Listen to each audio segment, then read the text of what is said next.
Mayong hapon, mga ami diri karon sa railway. Naglaka-laka mi sa kabukiran, lasang di ay.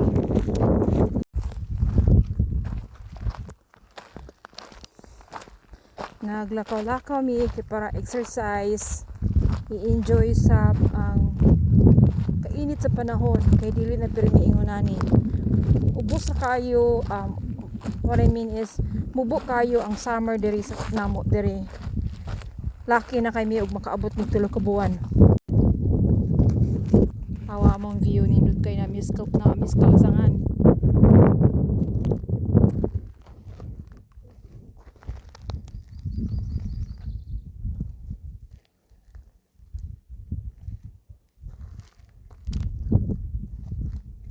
Fresh air, walay basura, walay pollution, madunggan mga tingog ra gid sa langgam.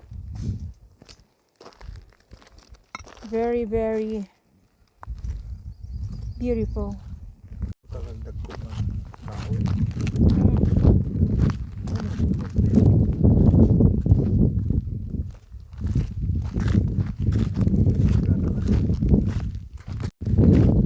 Dire daghan kaayo kahoy nga para sugnod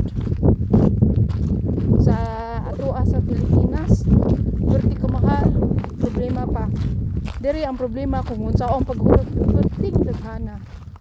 Bisan asa wag tuo.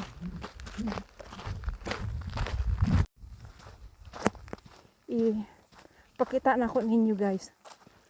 Bisag hapit na ang summer, napagyapoy gamay nga snow na habilin. Tanawa na. Nagyapoy na bilin nga snow. So diri ang among Nangatumba nga kahoy. ha? Daghan lagi kahoy nya. Mga tao diri di man mangahoy, di man pareha nato sa tua.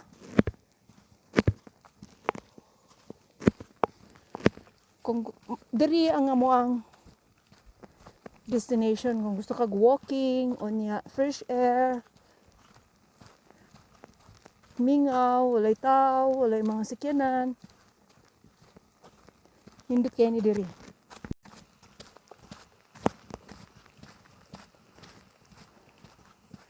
So mo ni siya kalsada nga pwede agian kung maabot pag maadto pag dito sa pinakatumoy.